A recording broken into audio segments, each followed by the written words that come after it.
Good afternoon, and welcome to the Tony Kinnett Cast here on The Daily Signal, nationally syndicated first out of 93 WIBC in Indianapolis.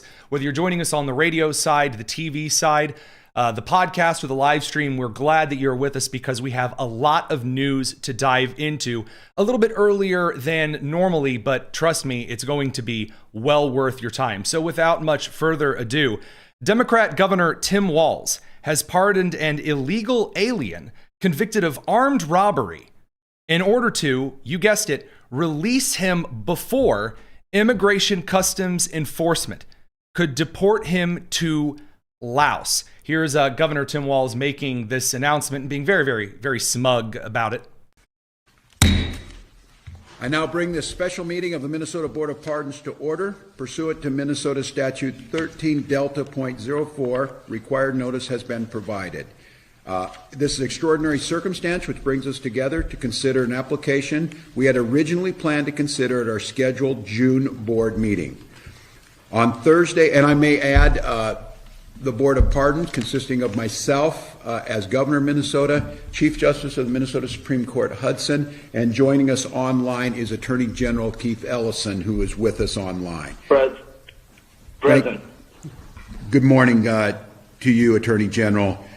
On Thursday, May 14th, we received notice that one applicant, Jai Vang, was taken into ICE custody and is scheduled to be deported from the United States before the next Board of Pardons meeting.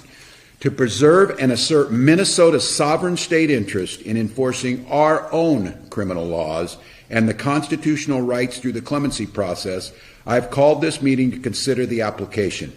So what's actually going on in this particular situation? So this individual here that was convicted of armed robbery. This is Jai Vang. He's an illegal alien from Laos. Was convicted of aiding and abetting an armed robbery in Hennepin County in 1994, according to Fox 9. And the incident occurred when he was 18 years old. Now, he has sought clemency because Immigration Customs Enforcement, according to the laws of the United States, if you are convicted here while an illegal immigrant of committing a violent crime, then you are to be deported from the United States. If you're not a U.S. citizen, then no, you don't just magically get a golden pass to stay here if you are an illegal immigrant here in the country. So Governor Tim Walz is saying, well, yeah, he's an illegal, but we can't just let ICE deport him. And so brought forward this argument, said, well, we were going to pardon him anyway, which, it is Minnesota, but anyway, we're going to pardon him anyway, but we're going to pardon him now. We're going to rush the pardon so that Immigration Customs Enforcement can't move forward with deporting him. He was arrested by Immigration Customs Enforcement as part of Operation Metro Surge.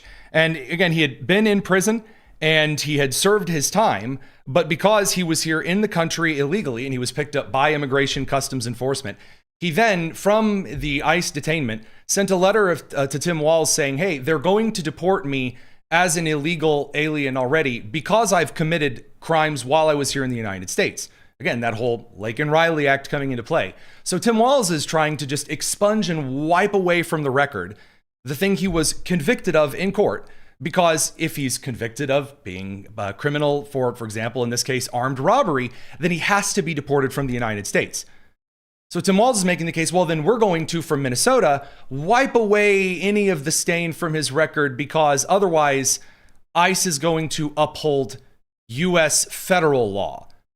So again, regular scumminess from Governor Tim Walz. During the hearing, Walz inaccurately referred to Vang as a citizen and also said that he had become a, quote, critical member of the community since his release from prison. I gotta say, first of all, great reporting from the New York Post. Second of all, critical member of the community in Minneapolis is nothing special, given that a lot of critical members of Minneapolis are usually doing things like defrauding autism funds or Medicaid funds or feeding our children funds or wiring oodles, canoodles, and toaster strudels of money to Somalia. Just old classic Minnesota activities. You guys have probably done some of them yourselves. No. Absolutely not. Now, Walz did say, quote, I can find no reason how Minnesota will be safer or better if Mr. Vang is deported to a country he's not been to since he was a child. I do not see how it would serve his family nor the economic interest where we have a tax-paying citizen who is creating job growth and living a life free from any criminal activity. It's the last phrase there that I don't particularly care for. Also, just because something would negatively impact a family doesn't mean you ignore federal law. It doesn't. A guy who is holding his family hostage, maybe it would be worse for the children if that father holding his family hostage, maybe it would be worse for them if, the father wasn't there anymore. That doesn't mean the SWAT team shouldn't go into the house and rescue those who are again, being held hostage by a father and friend of the community. Having a family doesn't mean that you get to commit more crimes or ignore federal law. Again, at any point in time, including in prison, this individual, this Mr. Vang, could have gone through the opening processes of seeking citizenship from the United States. And did he choose to do so? No, he did not. So, and this is where, again, the last phrase is, two of these last assertions by Walz are just complete bullcrap. Number one, we have a tax-paying citizen. No, he's not a citizen. See, if he was a citizen, he wouldn't be set to be deported to Laos. See, it's kind of cool that Immigration Customs Enforcement is enforcing the law regarding citizens. I know, bizarrely strange, indeed. And he's also suggesting that he's creating job growth and living a life free from any criminal activity. Free of any criminal activity, except for the armed robbery he chose to commit. Actions do in fact have consequences. And if you are here as an illegal immigrant, one of the purposes of things like the Laken-Riley Act and other federal statutes, by the way, suggests that if you are caught and you are in either the state or the federal prison system, and you are found not to be a citizen, the taxpayer should not have to pay money to pay for your room and board here any more than we already do. So exciting stuff from, again, the major policy proposals. And why bring this up as a, kind of the head and beginning story here? This is happening all over the country. It's happening all the way from Los Angeles in the state of California, all the way over to Massachusetts, to Illinois. It's not something that voters are particularly interested in seeing repetitive headlines for moving into the midterm season. Now, on the federal judicial side, because that's, Tim Walz exercising state authority, a federal judge has now temporarily blocked the Trump administration's plans for the Department of Justice anti-weaponization fund that's over about $1.2 billion. And this is an interesting one for a couple of reasons here. And the reason that this is of particular interest is that the way the judge ordered the temporary freeze is, well, I'll look at ABC's reporting here and try to frame it up. The order from U.S. District Judge Leonie Brinkema specifically bars the administration from, quote, taking any further action pursuant to the creation or operation of the anti-weaponization fund, end quote, including transfers of money or consideration of claims from individuals who may argue they are victims of political persecution. So here's the issue with this particular ruling. There are a lot of people that are taking just a full-on victory lap and are suggesting, it's frozen. The Trump administration foiled again. It's a temporary freeze for while this particular process begins to be carried out in court. So essentially the judge is saying that the Department of Justice is not allowed to start setting up the accounts. This is a federal judge from Virginia. And the argument is essentially that it's going to be challenged by a diverse coalition of critics and entities. It's a weird temporary freeze, but it is more on the procedural end rather than I'm blocking this because I don't find it to be constitutional. There is a little bit of concern here that the federal judge in this case is essentially acting just to act, as in there haven't been any arguments that, oh, wait, Congress is ordering this, or the House Judiciary or the Oversight Committee is arguing such and such. Not really seeing it so far. Not really seeing it. So, I mean, again, going forward, there are going to be a couple of other judicial challenges to this. They're expected. I don't think this is going to be kind of the death knell for this one. But even though the judge is blocking any of the payouts right now, I don't see how the judge is able to say that the Department of Justice can't even go forward with setting up the accounts. And in a couple of days, there's going to be a hearing to discuss this whole matter. There are means and ways that are set up in Congress right now for the Department of Justice to make restitution style payments. So the argument that Congress hasn't set up anything like this and this is being, completely acted in and out of reach, I'm just not seeing the argument play out here. Do I think it's actually going to reach an appellate court appeal? I don't think so. I think that you're going to get to the hearing and the judge is probably going to move forward, even for Virginia. I'm just not seeing, something at least in these terms that's cause for, a bunch of, crazy appeals and large Supreme Court style decisions and efforts like that. Scott Bessent commented on state governments like Gavin Newsom of California instituting or announcing a 100% tax on any Department of Justice reparation payments for, again, prior political weaponization. This was Treasury Secretary Scott Bessent making a statement on this yesterday. Thanks, sir. Governor Gavin Newsom has floated this idea of a 100% state tax on Californians who receive money from President Trump's anti-weaponization fund. Your response to the governor's call for 100% tax? There's no cure for stupid. Okay. Thank you all. No cure for stupid. All right, blasé, not exactly going into the depths and the detail there. Not necessarily unexpected, though. So how are the Democrats responding to this? I went looking for all kinds of, success and excitement and challenges and, oh, wow, this is incredible. Certainly there are going to be statements, and they're already out here, from Chuck Schumer and from Hakeem Jeffries, and they're all over this, and they're saying, wow, I'm so glad. There's one statement. There is one statement. It's from Chuck Schumer. He says, quote, of all of Trump's corrupt schemes, his insurrectionist slush fund is one of the most depraved. This ruling is an important win. Again, it's a temporary freeze on a procedure matter. But best of luck to him. Best of luck to him. The rest of the party is not focused on this. They'd love to be focused on this. They would. The DNC has other priorities right now. And according to Politico, it's really not getting any better because the Democrat Party right now is in full haunt status. And when I mean full haunt status, I mean that the articles over from Politico, the articles from several outlets from Texas all the way up to Maine, have Democrats panicking internally and externally over about 2 to 3 things. So first and foremost, there is a full-scale panic over Jill Biden. Now, we didn't really cover some of the Jill Biden comments about her husband Joe earlier this week, not because they weren't newsworthy, just other things kind of came up first. I'm glad we waited. And the reason that I'm glad we waited for just a couple of minutes to dive into this one is that the internal freakout over admitting that everyone was lying all along, from the wife of the guy who collapsed mentally, physically, socially, politically, every other kind ofly, is now coming back again to haunt them for the 2026 midterms. The second thing that they're terrified of is candidate quality. So Democrats are currently going through the exact same thing Republicans went through in 2022. With Graham Platner, they're just going through it regarding James Tallarico. Supposedly the new golden boy is not so golden. And now, to make matters much, much worse, you're seeing Los Angeles become a national focal point as well. So that's the third thing.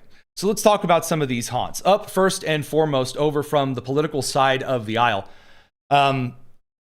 Democrats are in a just full outrage panic. And the story isn't Republicans pounce. There are some stories that Republicans pounce. Republicans are talking about, Republicans are saying, that's not where this is going. For these stories, Democrats on the inside, for the DNC, which is already desperately short on cash, they have $14 million on hand. They are $17.5 million in debt. They're going into a midterm where, again, the claim yet again, as we've talked about this week, is just Donald Trump is bad, and then that's it. Not here's what we're going to do, here's where we're going to move. So when old things come out of the closet yet again, because these scandals are never completely solved, as Daily Wire's Ben Shapiro has said ages ago, the issue with Obama was never that a scandal was actually settled and put to rest. It's just that a scandal would come up like Fast and Furious, and Obama's Department of Homeland Security running guns to the cartels, for example, and then the scandal would be there for the week, and then it would be replaced by another scandal. And so the media got used to just ignoring scandals the Democrats had because it was necessary. And nothing was ever truly resolved. Well, the apparatus that used to come to the defense of Democrats whenever there would be a huge scandal like the Biden, during the COVID scandals, during the Janet Yellen inflation transitory scandals, during the disappearing Secretary of Defense scandals, during the Hunter Biden laptop scandals, during the Joe Biden is perfectly mentally fine scandals, those were never resolved either. But media's influence became considerably weaker with the American public. USA Today and the Kinnett outlets started closing shops from city to city to city. Why? Because in these particular instances, the Democrats haven't actually brought anything forward in an offer that's actually given people a reason to go to kind of the same old watering trough for their news in the media. The New York Times is held up not by its news reporting. The New York Times is held up by none other than its Wordle subscriptions. So regarding this particular Politico story, what are some of the details? Well, according to the authors, Lisa Kaczynski and then Dasha Burns, kind of the head of the DC shenanigans, Democrats want to move on from 2024. The Bidens won't let them. That is a heck of a statement to begin with. On a Friday. Again, they're supposed to be celebrating a huge win right now. They've got Tallarico up against AG Ken Paxton. Graham Platner should be given him new life and excitement and wonder and merriment. Zoran Mamdani has been doing little personal super duper victory laps. All this last month over balancing the budget. Well, not really. Over securing New York. Well, not really. Over lowering crime. Well, not really. Over protecting the homeless. Well, not really. Over confiscating apartments from dirty landlords. Well, not really. So they don't have anything to run on. So again, to begin, Democrats want to move on from 2024, but the Bidens will not let them. And the reason that the Bidens will not let them is because now Jill has decided in interviews that she can't hide it any longer. And again, I'm sure some of you have seen this week. Here's the original clip. Everywhere from NBC to CNN is roasting them like, I have to explain this to James Tallarico, like a brisket at a barbecue. Foreign words to you, I know, over this particular stuff. So here's Jill Biden getting in deep. Were you horrified as you saw it unfold? I wasn't horrified, I was frightened because I had never, ever seen Joe like that. With the COVID, with dealing with everything we have to do with, look, if we finally beat Medicare. Thank you, President Biden. Before or since? Never. Or since? Yes. Or You've since. never seen him like never. that? No. No, never. Well, No, just happened. I mean, just whoosh, and just like, wow, just amazingly. Happened. I don't know what happened. I mean, as I watched it, I thought, oh my God, he's having a stroke. I thought he's having a stroke. So, okay, first and foremost, and by the way, I had this conversation with my wife yesterday, just talking about how we were going to be discussing this segment on the show. And I pled with her. I said, my dear, my darling, my very hot and attractive wife, if there is ever a moment where all reason leaves me behind and I run for office, and then, even worse, on stage, you suspect that I am having a stroke, there is nothing that should stop you, my pride, my ego, my dignity, from you rushing up on stage and getting me medical attention. No office is worth that. And you may remember, as many of us do, during the election, some of us said the elder abuse is ridiculous. The man is clearly dead. Let the man retire, have the man retire, force the man to retire, and spend time with, that grandchild that he never acknowledged. But again, Jill's out here, I thought he was having a stroke, and so I just sat there. That doesn't quite add up, but we'll get there. And it scared me to death. Joe, you did such a great job. You answered every question. You knew all the... Yeah, that's not how she didn't act as though he had a stroke afterwards. She brought him up and humiliated him in front of the country and said, "Oh, Joe, you little lovable scamp. You did such a good job there, you big boy." The other networks this week have not given the Democrats any breathing room here. Again, the media infrastructure that tried to cover this up is broken. It's shattered. Only a shell of it remains. Here's NBC completely roasting this. I had never, ever seen Joe like that before or since? What happened? I don't know what happened. I mean, as I watched it, I thought, oh my God, he's having a stroke. And it scared me to death. But that's not how she reacted publicly that night. Instead, before accompanying him to a Waffle House, praising her husband's performance. Now, first of all, there ain't nothing wrong with accompanying anyone to a Waffle House, amen? There's nothing wrong with that. But I'm thinking if you just had a stroke, the last place that you should be is a Waffle House. You know what I'm saying? All right, the Lord's cholesterol is not for everyone at every time. And I really don't recommend going for smothered and covered right after you just got smothered and covered on stage. You know what I'm saying? But anywho. Joe, you did such a great job. You answered every question. You knew all the Others around him at the time also insisting that night was a one-off. You never saw anything like what happened at the debate night behind closed doors with him? It was a bad debate. People have bad debates. Even with new questions now, Democrats are largely looking ahead with only brief mentions of that debate in their controversial election autopsy report. Oh, gee whiz, that autopsy's really making things worse now. Tom? Hallie Jackson for us. Hallie, we thank you. When you look at the Politico article, the reason that I'm bringing this up, this is a moment of panic for those on the Democrat side of the aisle. And the reason, so New Mexico Governor Michelle Grisham, this again, according to Politico, said, quote, "We don't need to be distracted by what the DNC says about the autopsy. I don't need to be distracted about anyone's book." That's panic, folks. That is. There is nothing else to say about. I mean, seriously, when the pearls come out in a Politico interview, told reporters on the sidelines of a DNC committee meeting in Washington on Thursday, "What I need to do is to focus on making a difference in the lives of people." And I think that's what I think they're getting really frustrated about is all this nonsense. I don't think the average Democrat voter, honestly, particularly in New Mexico, gives a damn about that book or the debate anymore. Clutch, clutch, clutch, clutch, clutch. Best of luck to you. Best of luck to you. You're not fooling anyone. And by the way, what's the actual answer? You know, you're not supposed to necessarily just go hand out answers like party favors. The answer, the solution, as it were, in this particular instance, would be to actually provide some ways to make the lives of people better. It's not as though Republicans have been running with a magical, fantastic track record. The Senate's more bogged down than a divorce lawyer's inbox, all right? I mean, the Senate in the Republican side of the aisle has some pretty aggressively useless people.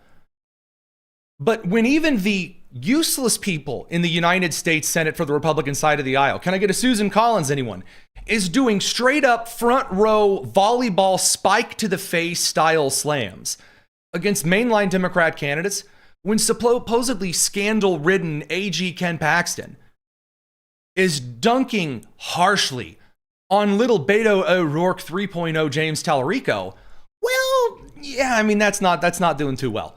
And now the old skeletons are being brought back out of the closet. Why? Because again, the media can't cover it up anymore. And, you know, as Dan McLaughlin over at the National Review points out, and I think points out rather fairly here, the reason that this will continue to haunt them is that if Biden's own wife thought he was having a stroke, 2 of the New York Times columnists had insisted that Biden had fought Donald Trump to a draw. And that same pervasive logic in the media continues over today. And it is getting more desperate, and it's not going to get any better for them. We're going to cover some of that stuff in just a second because, again, that whole media apparatus that I'm talking about goes over to the USA Today and James Tallarico. Before we get to that, though, there's some spicier things that are haunting the Democrats right now, and this is that growing split in the Democrat Party. Again, there are multiple individuals inside the DNC who are calling internally for Graham Platner to step down from the race, even though he's the presumptive candidate for the Senate in Maine. And that is no small thing at all. There are Democrats inside the Maine establishment that are very worried that Graham Platner is going to be skunked at this point by Susan Collins. Of all people, Susan Collins. And it's not just from past stuff. It's not like we're just digging up old, 10-year, 20-year-old tweets from the ancient abyss of the beyond. No. Graham Platner is making it worse for himself. So most recently, he has decided that amidst all of, again, the questions as to why he found it necessary to say he can't pleasure himself without remembering the smell of a porta potty, Again, all of the allegations and the scandal over him refusing to apologize to a Purple Heart veteran who took fire from the Taliban in order to give other individuals time to move and seek safety, saying that veteran should have died. During all of that, Graham Platner has now decided that what he needs to do is go after Susan Collins for supporting the Iraq war. An interesting move for sure, but anyway, here we go. This is what he thinks is going to save the campaign. Susan Collins voted to support starting the war in Iraq. On 3 occasions after that, she voted against withdrawing troops. On at least 2 occasions, she voted to fund the war. That was Platner's decision. Now, we're going to get to that. So he gets out there, Graham Platner. He's like, oh, she voted to send me off in the draft. I can't believe she sent us all. She sent those Americans over. Here's the issue. The United States has not utilized a draft to pull folks in and send them since the Vietnam era. Boys, girls, and squirrels. He signed up to do that. He signed up. And again, please don't take it from me. The person that's spiking the volleyball in his face is not some pundit from, the Daily Signal from Indiana. Oh, no. It's Susan Collins herself. And here's that video. Senator Collins, Mr. Platner says that you sent him to war. What is your comment on that? I mean, Susan Collins voted to send me to Iraq. And she's also there to help Donald Trump continue this absolutely insane conflict in the Straits of Hormuz. Well, first of all, he not only enlisted twice after the war was started. He not only, anytime a candidate coolly and calmly, as Susan Collins is doing, not only did he, that's how you know that this was, like, they came locked and loaded with this one. Again, I'm more than happy to be critical of Susan Collins. More than, again, I just said she's one of the more useless members of the United States Senate. Right now, standing in the way, one of the 4, 5, or 6, in the way of getting rid of the filibuster and passing the Save America Act, absolutely. But when a candidate, an experienced one like this, begins with, well, not only did he sign up after the war had already begun, but he also went to work for a security company, a controversial one named Blackwater, after his term in the service was over. Oh, no. That is, I'm sorry, that's knockout punch. Not only did Grant I was sent against my will, dragged kicking and screaming off to Iraq. Oh, no. He then, I had PTSD, it ruined me. The PTSD I had just shredded my soul. I was a broken shell, a husk of a man. And that's what Bernie Sanders has been painting him. Oh, look, he came back. He made some mistakes because he was all depressed from being sent to Iraq. And the people in the Iraq war, the whole world, give me lots of money for Graham Platner. So after he got done, and I've been waiting for this to be made public, he went to work for Blackwater. Now, Blackwater is, again, a private security contracting company who later changed its name in part because of a lot of controversy. Now, again, I have no issue with contractors, both for personal and professional reasons. I don't have an issue with that.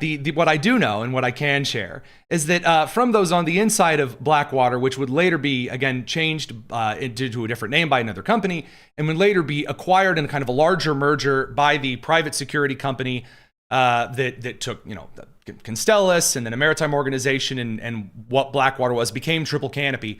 Those who knew Graham Platner since that moment have considered him the most lazy, useless individual that ever had signed up to work for Blackwater. In fact, he had a nickname inside of Blackwater. They called him Stump because he was as useless as a tree stump. Now, don't get me wrong. A lot of nicknames in military, both in the conventional military and then in contracting organizations, nicknames are not supposed to be flattering. That's not... nicknames ask any guy who's been through basic will tell you that the nickname that you get is when you do something extremely stupid. That's how you know it's a good one. So Stump in and of itself is not exactly, a negative. However, I will say that he was known for being lazy. And how do I know? Because just before the show today, I spoke with one of the individuals who was with him while they were in Blackwater and now is still with Triple Canopy. So, LOL, LMAO even. So, no, you can't claim to be, they dragged me to war. My dude, you turned around and went to work for a contracting organization. And there's nothing wrong with that. If you said, yeah, I did some I thought the work wasn't done. I wanted to keep going, wanted to keep doing some cool stuff. The USA wants some plausible deniability when the contracting organization does some work. Yeah, I went to do that. Absolutely. I think that's great. Did he do that? Nope. No, he turned around and he lied about it. This will be yet another albatross around his neck. Susan Collins is not the Republicans pounce kind of gal. If Susan Collins can dunk on you, my dude, you are in very hot agua indeed. Now, speaking of the media doing their covering routine, this brings us over to, James Tallarico. So they are now trying to run all of the cover in the world, but it's too late. It's too late. And here's why. The USA Today, where's the beef? Why the GOP is falsely claiming that James Tallarico is a vegan. They're falsely claiming that James Tallarico is a vegan. How could they do such a thing? How could you just claim that James Tallarico is a vegan? Well, I mean, first and foremost, it would probably be because he openly told people his whole campaign was meatless. No meat because of climate change. And not just, well, I'm not eating, meat for personal reasons. I'm like a vegetarian. The man went full vegan.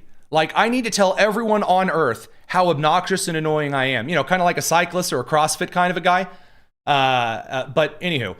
We have, I think, heard more and more issues of animal welfare. I think not just because it's the right thing to do and the moral thing to do, but also it's, as all of you know, necessary to fight climate change. It is now existential that we try to reduce our meat consumption and that we try to respect animals in all aspects of society. And so I am proud to say that our campaign has officially become a non-meat campaign. So So like a non-meat, let's see, non-meat. So that means you got to eat other stuff. Oh, so a vegan campaign. So an act like that would be the definition, vegan. We are only buying vegan products from our local vegan businesses. We are only buying vegan products from our local vegan businesses. How could someone have heard that and somehow twisted in a violent conspiracy that he was vegan? I mean, again, look, the USA Today. Oh, wow, looky. Just falsely claiming. Incredible stuff. Okay, so a couple things are true here. First of all, Rebecca Morin and Brandy D. Addison over at the USA Today, they're retarded. They are bad at their jobs. And they are a great example of why the USA Today and the Kinnett publications are shutting their doors diggity daily. And that's really just around everywhere. From even in my home state of Indiana, the Indy Star is not doing very well.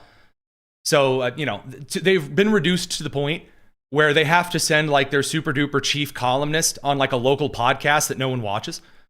So, I mean, best of luck to them. This isn't going to help. And again, it's not even working. They're already switching over to, you guessed it, the Republicans pounce narrative. So Texas Monthly, Republicans have pounced on an old statement. So now they can't claim the video is fake because, again, it's there. It's an old statement as they seek to make, and they mentioned the vegan, now gender politics as well. Old statements on gender politics. So what are these statements? What are the old statements they're bringing out? He said, when referring to women, he didn't call them women. He has the Ketanji Brown Jackson issue where he has no idea what a woman is. He has been calling women neighbors with uteruses, which, gross. Just, ugh. Kind of weird and creepy, without the kinda. Every time we find new clips from his past, because this guy was very active, little influence theory on social media here. This man just called women in general neighbors with uteruses for years, dozens of times. So most Americans, and I'm talking 95%, do not believe that an embryo is a legal person.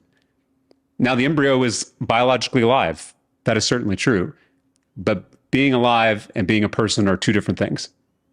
And that's an important distinction to make in these conversations. So the reason I think you have a lot of pro-choice people who push back against the idea that abortion is immoral is because they believe that it is not. That in these situations, when there is an unwanted pregnancy, it is moral for a woman to be able to control her own body, or any one of our neighbors with a uterus to be able to control their own body. There it is. There it is. Well, a woman, and then you can see, or any of our neighbors with uteruses, uteripal. Every one of our neighbors with a uterus became the property of the state. I'm so glad. I love this. And one of the best parts about social media, you can't get rid of this stuff. You can't. Media tried so hard to get rid of it completely. Just erase from existence. They can't do it. They can't. It is here, and it will continue to haunt him. And it just gets worse. Tallarico is just getting worse. He's also against an extremely popular thing, not just in Texas, but again, in the entire United States. He's very much against any kind of voter ID requirement because, of course, he is. Are you okay with voter ID? So voter ID is currently required in the state of Texas. I opposed having to How about have a for mail-in driver's license ballots? to vote. How about having to send your ballot in? Should you have to prove who you are? Wait a minute, what was For that? mail-in ballots. How about having to send your ballot in? Should you have to prove? Voter ID is currently required in the state of Texas. I opposed having to How about have a for driver's mail-in license ballots? to vote. How about having I opposed having a driver's license to vote. You catch that in there? to send your ballot in? Should you have to prove who you are? Because that's Pete, what Democrats are opposing. Pete, I just said I oppose voter ID. Currently, it's a law in Texas, but I oppose that law because I think you don't need oppose voter ID? You don't think the most sacred obligation of our republic, you should have to prove? Memories. I mean, just lovely. But I mean, just darling stuff. There you go. I mean, what a gift. What a treat. What an opportunity. And then we get over to how are the Democrats responding to all of this? Seriously, where they put their time and their efforts and their resources right here, right now. This is what will determine the momentum. You can tell how people are feeling based on how they act when everything is getting really exciting, let's say. And in this case, in this very instance, they are making all of their to-do about one of their media people using the F word on Twitter. I'm not joking. That's where the effort, that's where all of the energy is in. So as a quick reminder here, Stephen Miller was making fun of James Tallarico and his little poses and saying, well, wow, I mean, the Democrats have made history in Texas by nominating their first transgender Senate candidate. Yeah, a little simple social media dig. So that the official Democrats' response is, shut up, you ugly F. I mean, okay. I mean, sure, whatever, I guess. That's your statement. I didn't really, again, feel the need to get out the pearls and the clutching and, they said the F word. I didn't really care. However, they then decided this is what they needed to do. They needed to take the lady, the young gal who sent that tweet and send her on her own PR media tour over using the F word. This is where the resources are. They're $3.5 million in debt. Net, they have $14 million on hand, $17.5 million in owed expenses. And yet the goal, everything is on, we used the F word. We're strong and spicy. Let's bring in Paulina Magabutt, content and creative director at the DNC. So Katie Miller has been posting about you. She went on Fox and she's been talking about you and she's made it very personal about you, Paulina. So I want to give you the opportunity right now to respond to Katie Miller. If she's watching this, what do you want Katie Miller to know? So first of all, just as a small note, no one is the Midas touch, whatever, goobers, full offense meant to him. When you begin an interview, and also, look, dude, I'm wearing like an open polo, but can you just button just a little more of that up? My goodness, dude, it's not supposed to be that deep of a V. I don't think that the neck of your shirt should be deeper than your hairline is receding. Just fun tips for life. Number two, though, if you begin, so everyone on Fox has been talking about this, is not projecting the strong energy that you think it is. I want Katie Miller to know that her husband is an ugly Stephen Miller is one of the most powerful men in the country right now. He is a White House official who is taking to Twitter to hurl these absolutely false and transphobic attacks against an amazing candidate in Texas, James Tallarico. Yeah, not buying it. Also, again, if she's like, wow, I'm good on Texas for running their first trans candidate. Again, the very first response that you're going to trot out is you think that's an insult? Do you like the trans or do you not like the trans there, homie? I mean, I don't really think, I'm sorry, I know I should probably unbutton a couple more buttons here so you'll take my amazing takes on James Tallarico. Bizarre stuff indeed. Now, the last albatross around the neck that is not going to go away is Los Angeles. Gavin Newsom thinks that he's just got it in the bag. All he has to do is sit here and impress everyone with just how amazing his campaign has been, and he thinks he's doing an amazing job. I mean, he's on an interview calling himself slick or whatever. He thinks he's great. The Los Angeles crew in this election is revealing yet again how fragile a lot of their campaigns are. Spencer Pratt is making quite a few strides in this primary election because Los Angeles has turned into such a festering garbage heap. And to those over on the West Coast, good morning to you. So this brings us over to an excellent work over by our team at the Daily Signal, Los Angeles, a kind of a mini documentary on Skid Row, what Los Angeles has become. Excellent job. I think we just released it today. Check it out. They're not going to be able to run from this. The whole city of LA is now Skid Row. That's the reality. I don't think Mayor Bass deserves another term. Where's the money, Karen? Karen, do you have the receipts, Karen? If you got the receipts, you win. Ain't no receipts. As far as Spencer Pratt, he's absolutely correct. Oh, you can't imagine the way that this cash feeling. Don't know what's harder, the first or the... Hi, I'm Haley Gomez, and I am a California investigative reporter for the Daily Signal. This is vlog 5,600 and whatever on Skid Row. Viva Skid Row! And what do you think about the mayor's race right now? You know, Bass is in office, Nithya, who's been on LA City Council, is running, and then you also have Spencer Pratt, who's kind of the underdog in this. Do you have any thoughts on what's going on? I liked Karen for a while, and then she started screwing up. What do you think is going to take for the streets out here in Skid Row to be cleaned up? Do you think that they could? During the day, they're fantastic. Okay. At night, it's something else. It's something else. I don't come out here. The long night is coming. So who do you think's going to win? Not her. Do you think Nithya or Spencer? Everybody else before her, she will not win. Okay. And the reason why she will not win, because this woman is constantly lying. How would you like it if I gave it to your brother or sister, Karen Bass? If I gave them a pipe or a needle shooting on, you won't like that, Karen. But you sponsored though, Karen. Yeah, you sponsored. Look how good you look. Look how good you look, Karen. Karen, it's getting close to the end for us. So we ought to go ahead and tell the truth, Karen. Because you're looking very bad. So that's now available on the YouTube channel for the Daily Signal. Check it out. Excellent work. And seriously, Gomez's reporting in California has really been a lifeline. One other thing that actually the California crew flagged for me this morning, they said, have you seen Katie Porter, again, one of the gubernatorial candidates? You are expecting that the former congresswoman and, staff and husband abuser, allegedly, would come out and, do stuff this dumb. This is what they've got for 26. This is all they're bringing to the table. I think this amendment is common sense. I don't know how we go home and look at taxpayers and tell them that we want them to foot the bill knowingly at the outset, at the time we're granting the lease, for having to clean up the mess by a company that made a profit off it. We are going to continue to have drilling in this country. So I really enjoy this. So would you start to say, wow, she's like saying Californians shouldn't have to pay taxes on? Okay, what's she have to say? This is a rant over any drilling, any oil drilling at all, happening either offshore or inland in one of the most oil-rich places on earth, that being California. Just any oil at all. Again, gas prices in California are insane. Again, gas prices are high in a lot of places.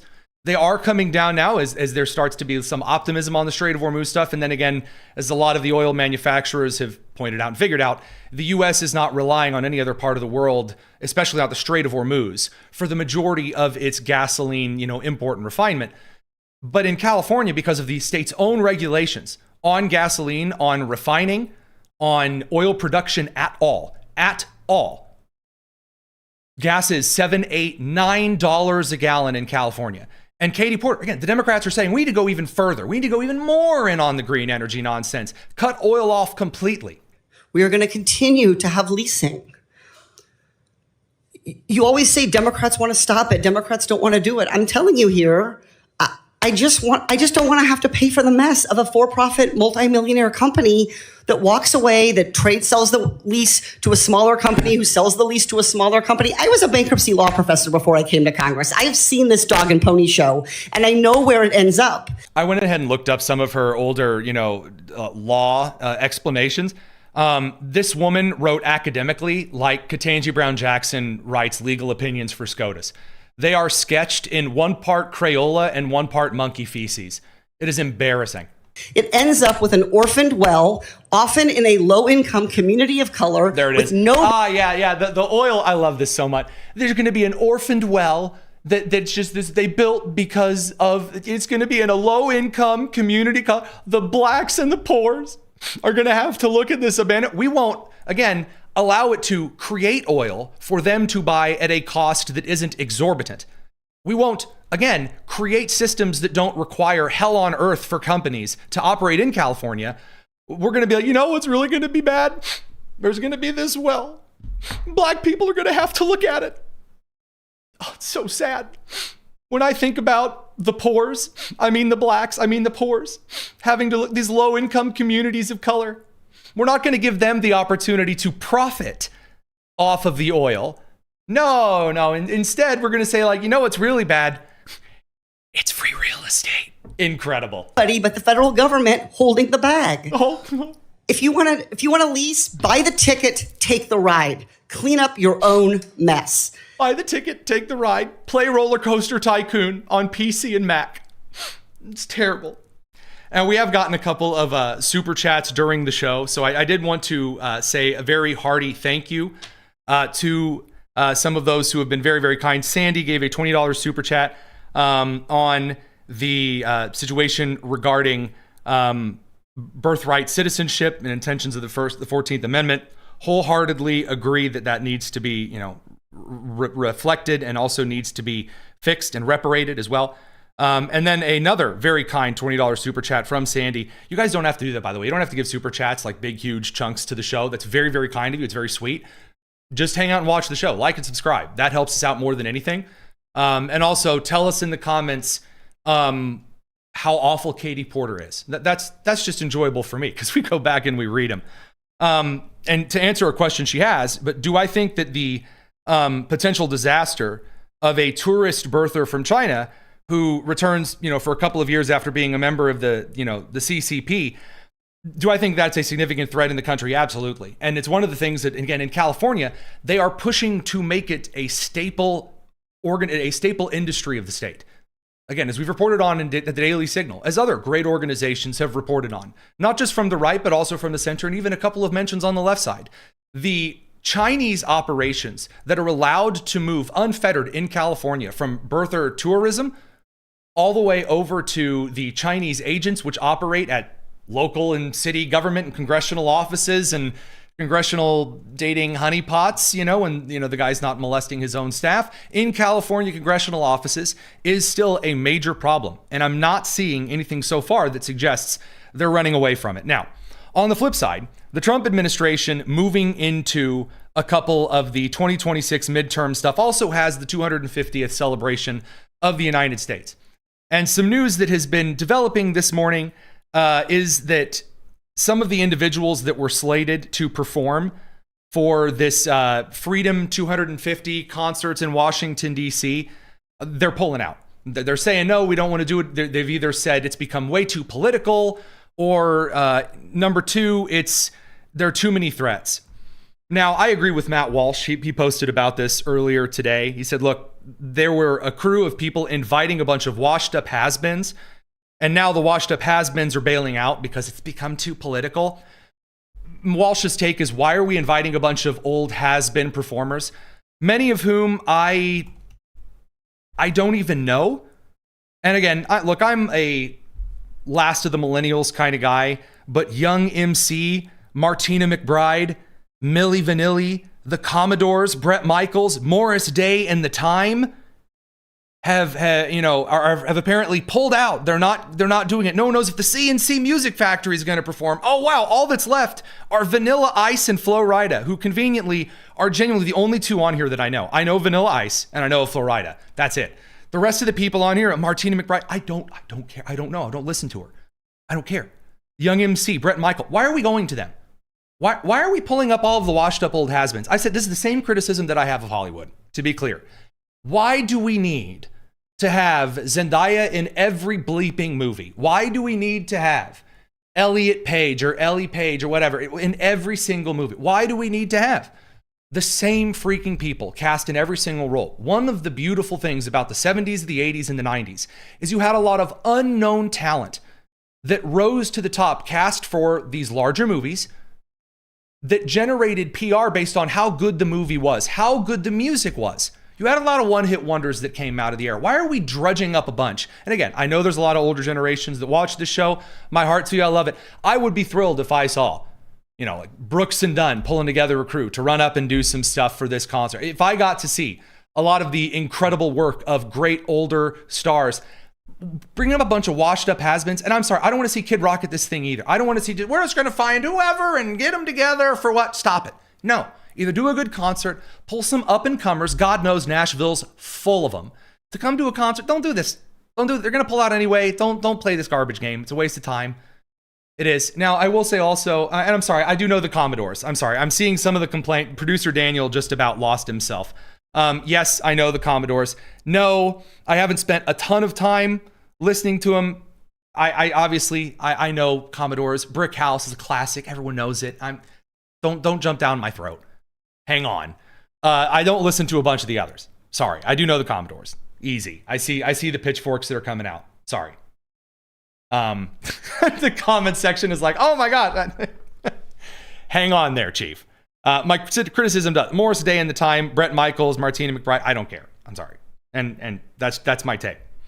So beside that, though, there are a couple of statements on the 250th that are worth pointing out. One of them, we had a chance to bring on Eric Metaxas and dive into a brand new book that he's got coming out on the American Revolution that I've been looking forward to for a bit. So don't go anywhere. We're going to come back out of a quick commercial swap in here at the end of the broadcast hour.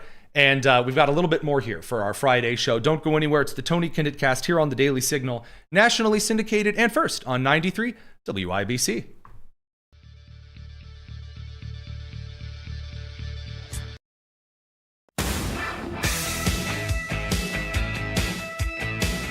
It's the Tony Kinnett Cast on 93 WIBC.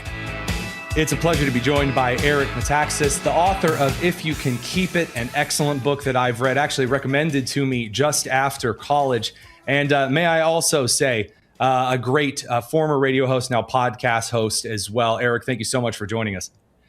I'm excited to be here in the 250th year of America. That's the headline. That's why I wrote this book, which you already knew. That's right. So let's talk about revolution, because there's a lot of things that are going to be coming out kind of about the 250th. It seems to kind of be the commercial Charlie Brown-a-thon, got to get all the commercial in on the 250th year. Everything's got to be themed that way. What makes revolution stand out, and why dive in at all in this one? Well, I mean, I've written a bunch of history books, and a friend of mine said to me, he'd read my chapter on George Washington. I wrote a book called Seven Men. And he said, you got to write about the whole revolution, Eric, because I love your chapter on George Washington. I was moved to tears. I said, when somebody suggests I write a book, I kind of go, thank you, but I don't have the time to write a book. But I really thought about it. And then I thought to myself, you know what? There isn't a one-volume book that tells the whole story of the American Revolution. The whole thing, from 1763, the end of the French and Indian War that starts the big conflict with, the 13 colonies saying to Great Britain, no, we don't think we're going to pay these taxes. We don't feel that that's right. It's not about the money. It's about the principles. We believe our rights come from God and, all that stuff. And I didn't really understand that very well. As I did my research, I was frankly astonished. And I said, I need to write a book that tells the whole story, because most Americans don't know this story, and it is scandalous. It is scandalous we don't know our story. It is a great story. It's a beautiful story. It's a story of stories. And every single one of us is responsible for this information. If you're an American, you're responsible for the information. What happened at Lexington and Concord, what happened in Bunker Hill, what happened. And these are amazing stories with amazing heroes. And it's all true, and it's beautiful, and we should know it. And I thought, there isn't a book that tells the whole story. There's a million books on the revolution, but what do you recommend for here's the story of the birth of America? And so I thought, okay, so I did a lot of reading. And when I told people I'm writing a book on the American Revolution, virtually everybody said the same thing. Said, well, what's your angle? And I said, I don't have an angle. I just want to tell the story because it's an amazing, beautiful story of stories, and we should all know this. And so I'm writing a book.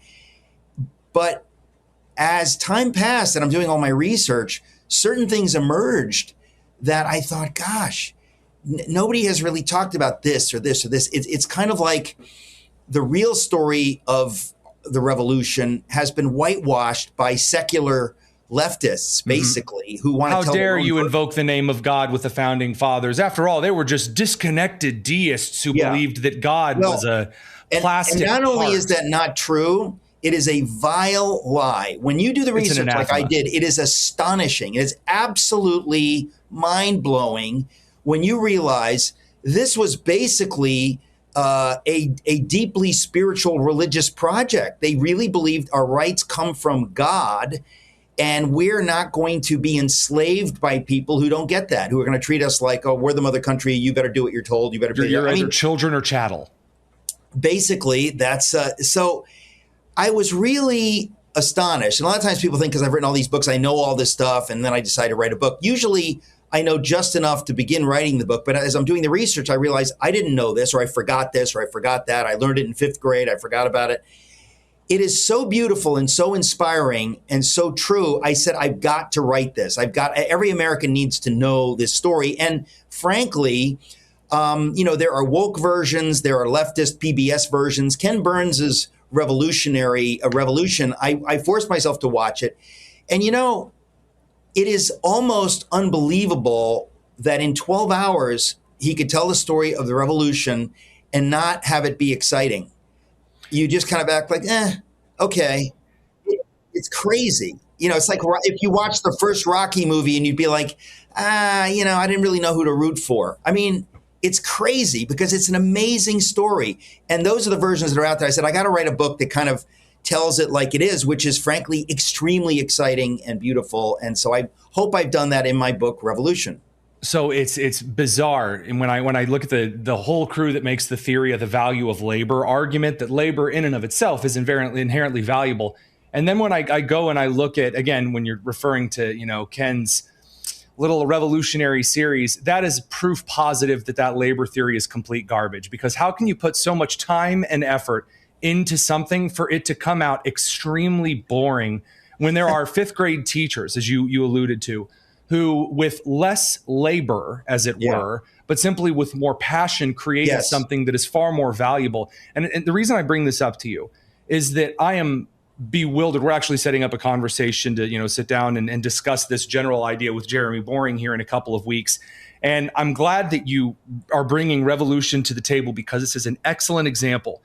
The production of really important historical events in an age of AI garbage where people believe that they can create some entertainment-based phantasmagorical story that is better than what actually happened is such a lie. The 1619 Project, it's boring and it's a lie. The revision of Memorial Day over the weekend from all of the BLM crowd, it's supposed to be exciting and actually the slaves created this the graveyard, and it's a lie. It's bullcrap.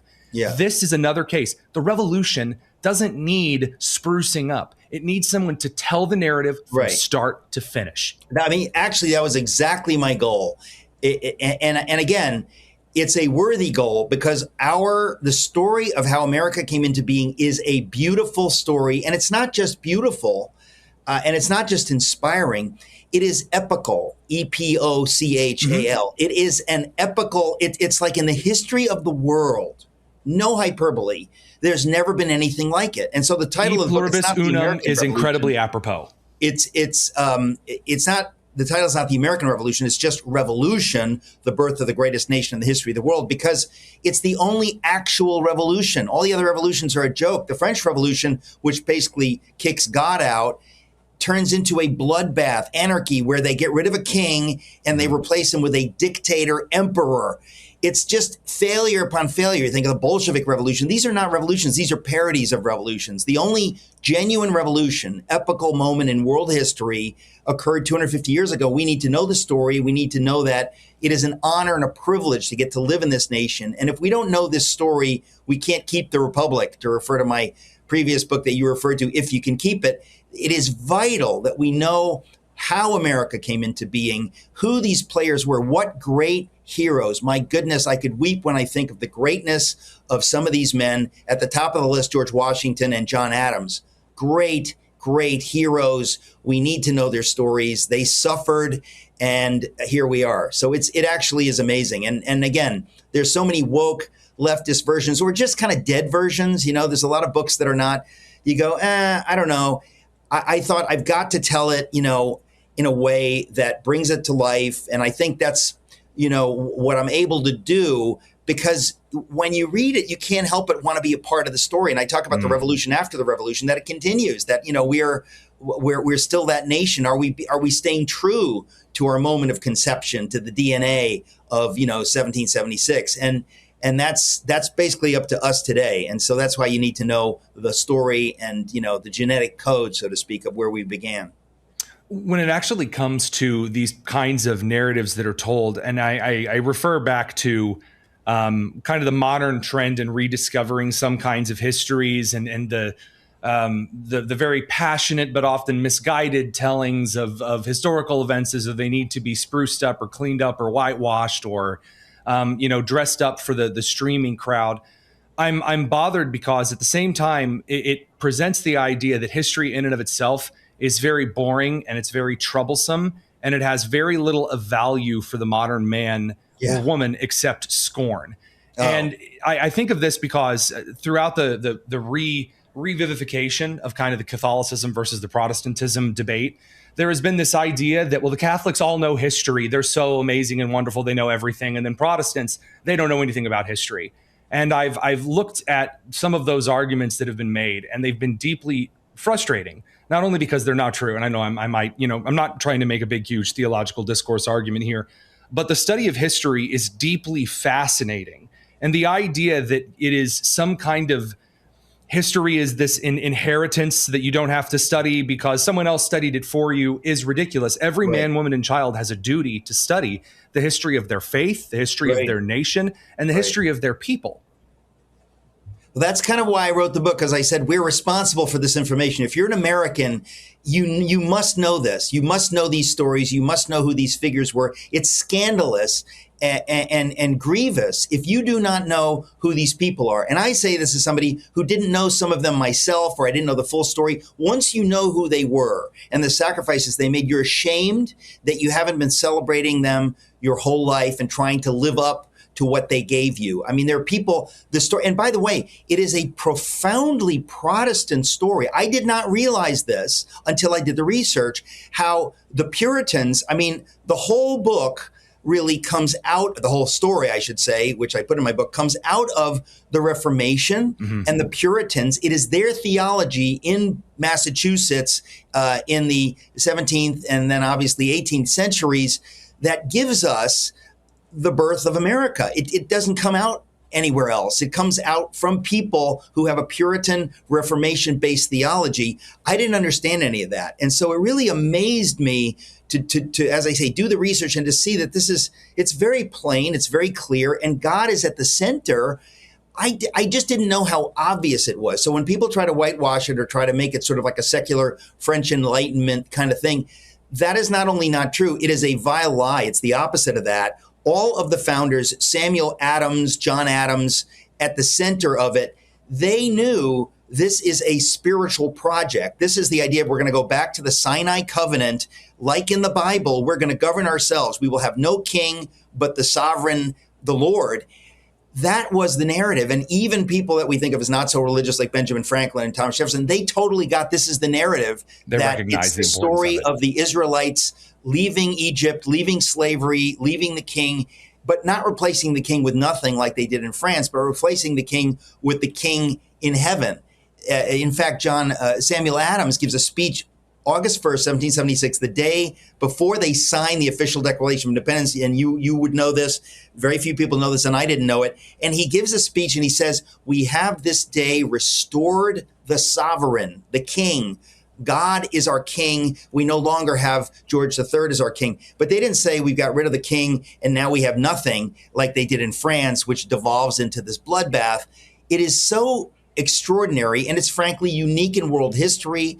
And so we kind of need to know this story because we can't possibly right things. We can't possibly right the ship if we don't understand, what direction we're supposed to be headed in. And I hope that my book tells that story, and with some fun anecdotes. I mean, there's a lot of crazy, funny characters and stories in it. And I thought, it is such a human story. I don't know. Again, you don't have to. Hollywood does this where they'll take like a very serious story and they'll try to graft on 20 teens style character and personality to the people, like with little quips and puns and jokes. And it frustrates me because they don't need any addition. I do want to mention this before. Sorry, the full Sam Adams quote, which is just one of the quote of quotes of all time. Quote, "We have this day restored the sovereign to whom alone men ought to be obedient. He reigns in heaven, and from the rising to the setting sun, may his kingdom come." End quote. I mean, okay, that's a speech given to Congress. To Congress. Think about it. Congress is sitting there. Come on. They're on the same page as he is. This is not like some little religious thing. This is a member of Congress giving a speech to Congress about what are we doing here? Let me explain it to you. This is what we're doing here. To whom alone we ought to be obedient. Wow. And again, that's just one example. But all through my book, I tried not to oversell it because I thought this is not some Christian telling. It's just a true telling. But the true telling is dramatically Christian. And I did not myself appreciate it. So I think it is a scandal that we have kind of labored under this. Oh, yeah, it was sort of the Enlightenment and they were deists. They were not deists. That is a preposterous lie. And it's one of the reasons I think Jefferson is pushed so much. They kind of have this idea that we need to push this version. It's very sterile. Simply not true. Right. Well, hey, unfortunately, we're brushing up against the clock in this particular instance. But Eric Metaxas, the book Revolution, it's coming out on June 2nd. I'm excited for it. I very highly recommend it already. I'm looking forward to it. A great narrative deserves to be told. Grateful for the time. Thank you so much. All right. Little bit of bonus tone. It's not a ton today, but a smidgen. One thing I wanted to share with you guys is from, of all people, Hillary Clinton. There was one last thing the Democrats are focusing on as we go into this weekend, and that is this photo. There was a photo that on the left part of the photo, you can see in front of the White House, they're getting ready to do a celebratory fighting championship. I don't think it's either the WWE or the UFC. I can't remember which, but anyway, they're setting up like a stage in front, celebration. There have been those kind of events on the White House lawn before. Not a problem. Cool stuff. Neat. I like.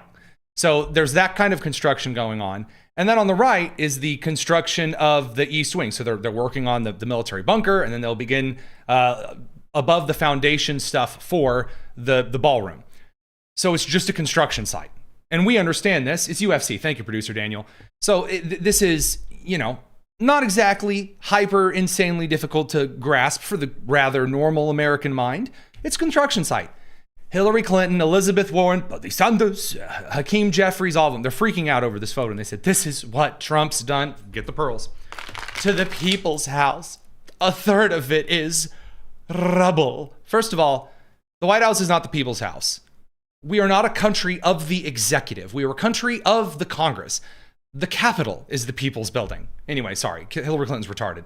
So a third of it is rubble. A third of it is a cage match. Oh, I heard that fighting, boxing, martial arts. That's not a refined sport like water polo or posing nude for Jeffrey Epstein. Oh, the horror. What a metaphor. Just, thank you very much, Hillary Clinton. Never missing a chance to shout. Pay attention to me! So very excellent. Now, there are two final things here. First of all, you definitely want to come back on Monday. Monday at 7 p.m. Eastern. You have asked us for ages. Finally, we do have Tony Kinnett cast merch. You have dragged me kicking and screaming to this because I said, actually, there used to be a little chyron that ran on the bottom of the screen. Don't ask. You don't need Tony Kinnett branded stuff. You have pestered us. My bosses have pestered us long enough. We have Tony Kinnett cast and Daily Signal merch. It's here on Monday. I know if that excites you, then I guess, sure, yeah. Whoopee. That will be on Monday. And we're going to be doing a giveaway because a lot of you guys are really kind. And again, I'm not interested in like profit maxing on it. we'll do a little bit of a giveaway thing on Monday. So be here Monday, 7 p.m. Eastern for that. If that's your thing, get a mug that has my face on it for no reason whatsoever. Get a t-shirt that I would advise you not to wear. Get a hat that Victor Davis Hanson himself wears. Yeah, that actually is something to get. So Tony Kinnett Cast on Monday, sure. Yeah, yippee, neato, good stuff, whatever. Second, more importantly, very kind from one of our viewers while we were on the interview side of things. Clank, I'm a tank, which is quite a username, gave a very kind $5 super chat and asked, why does a Swedish metal band have more songs about American heroes than contemporary American musicians? That's quite simply because it has grown very out of touch to be patriotic in a lot of your music. It's seen as kind of a country music thing rather than something that, again, is kind of common in the American pop and music industries. So a small bit of mail time, just a smidgen, a wee bit, as they say.